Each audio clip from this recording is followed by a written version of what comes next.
গভীর জড়াতে জড়াতে আমাদেরকে সব একসঙ্গে জড়ো করলো, এত সুন্দর কথা বললো, এত সুন্দর উপদেশের কথা আমাদেরকে বললো। ওর কথাগুলো সত্যি সত্যি সত্যি সত্যি বাস্তবে মিলে যাবে।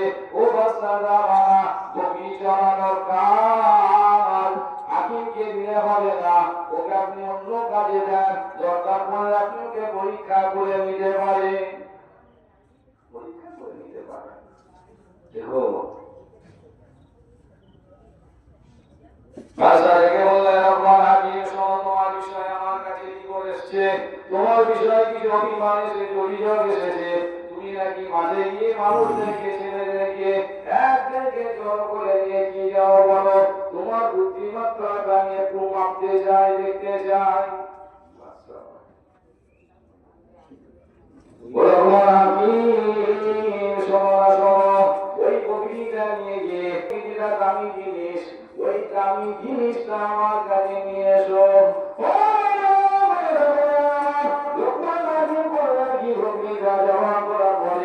ওই জায়গাটা দিয়ে হাতটা তুলে নিয়ে গেলেন, হাতটাকে ছাড়িয়ে নিয়ে গিয়ে একটা পেরেতে করে নিয়ে গিয়ে বললেন, এই যে আপনার প্রিয়ত বাহার, এইটা আমি নিয়ে এসেছি বোঝাপাড়া। ছাগলটার ভিতরে যদি সবথেকে মূল্যবান জিনিস রাখতে হয়, এটা হলো এর হাত।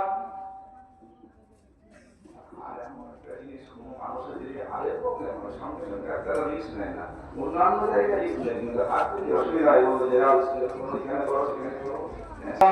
বাদশা আমাদেরকে বলেছিল, ও বাদশা, ও আপনার হাকিম শোনো না, শোনো, ও হাকিম শোনো না, শোনো, একটা ছাগল নিয়ে যাও, কিনে নিয়ে গিয়ে সব থেকে যেটা নিকৃষ্ট ওই জানোয়ারটার মধ্যে, ওই বকরিটার ভেতরে তুমি ওই নিকৃষ্ট জিনিসটা আমার কাছে নিয়ে এসো।